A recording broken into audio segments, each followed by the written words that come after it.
Okay, itong anong to guys, video na to or sounds na to ay sensitibo.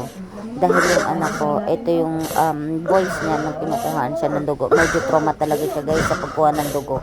Bakit ko siya pinatest ng, bakit ko siya pina-check up at nagkaroon ng iba't ibang test? Dahil nagkumbulsyon siya, pangalawang beses niya na nagkumbulsyon pag nilalagnat siya na more than 38 degrees, ganyan. So, desisyon kami ng asawa ko na kahit na kinabukasan wala na yung convulsion tapos nawala na din siya lagnat, is dalhin pa rin siya sa pedia kasi nga syempre hindi natin alam kung ano ang nangyayari sa bata, bakit siya kinukumbulsyon, kung dahil lang ba yun sa fever o baka kung ano nang nangyayari sa bata. So ayun namin na magsisi kami sa bandang huli mga guys. So yun ang ginawa namin, pinatest namin siya dahil sa request ng doktor. Ngayon pala guys, pag napupunta ka sa mga doktor na hindi na pala sila nakakalapit sa mga bata to check kung may plema ba, ganyan, or to check the eyes, ganyan. Parang ganun pa rin yung actuation nila nung pandemya. Ngayon, para mas makuha nila kung ano ang sakit, pinapa-x-ray, nire-request nila ng urine test, nire-request nila ng blood test para makita nila kung ano talaga yung nangyayari sa loob ng katawan ng bata. So, yun na nga guys. So, eto, medyo maingay talaga dito guys. Sisigaw siya dito.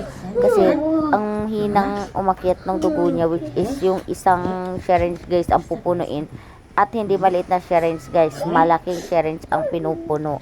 Kaya yun, sobrang tagal nung pag-akyat nung dugo niya. Pero nung sumigaw naman siya guys, natulungan yung dugo niya na umakyat kasi nga doon bumilis yung pagpasok nung dugo niya sa sa syringe. So sabi ko kay ate, picture sila ni Gab-Gab after nung pangyayari kasi nga para mas mawala-wala yung trauma ni Gabriel sa turok. So pumayag naman si ate. Nakakaawa kaya guys ang bata, nakikiusap siya guys na huwag siyang turukan. Nakakaawa pag may sakit, tsaka nakakaawa pag nagkakasakit. Kaya yun, mas mindful na kami ngayon guys. So ito yung mga result and hindi ko alam kung ano ba yung mga result. Ayaw ko din naman magtsamba.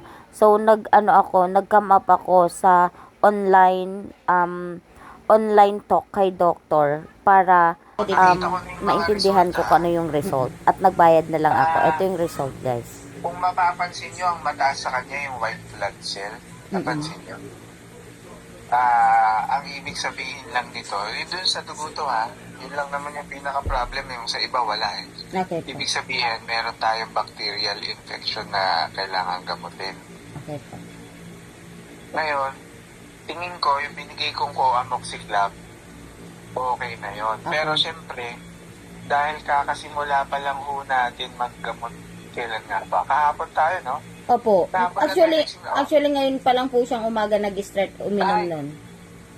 Talaga. O di bali, at least napainom yun na. Kasi Opo. mukhang yun yung kailangan natin Opo. para magamot yung bacterial infection. Yung mukhang respiratory tract infection eh. Okay po. Kumakaway siya nasa likod.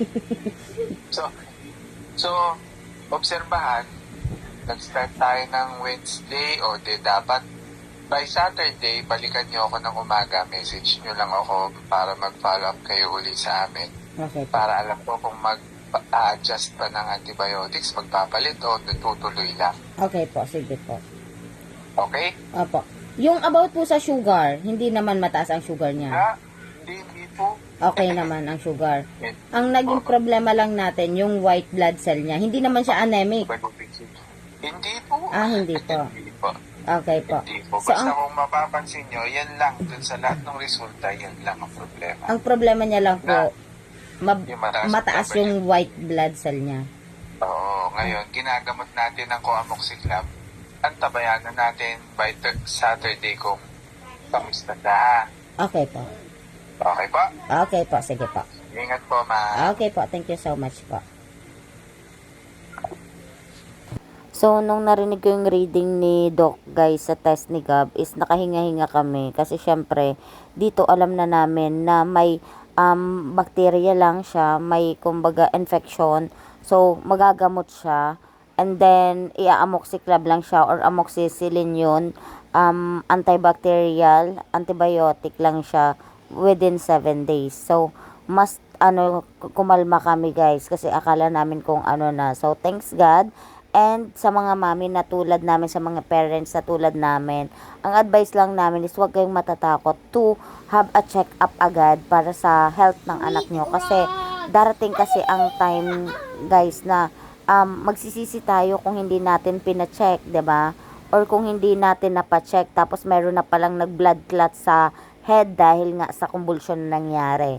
So, yun lang guys. Ayun.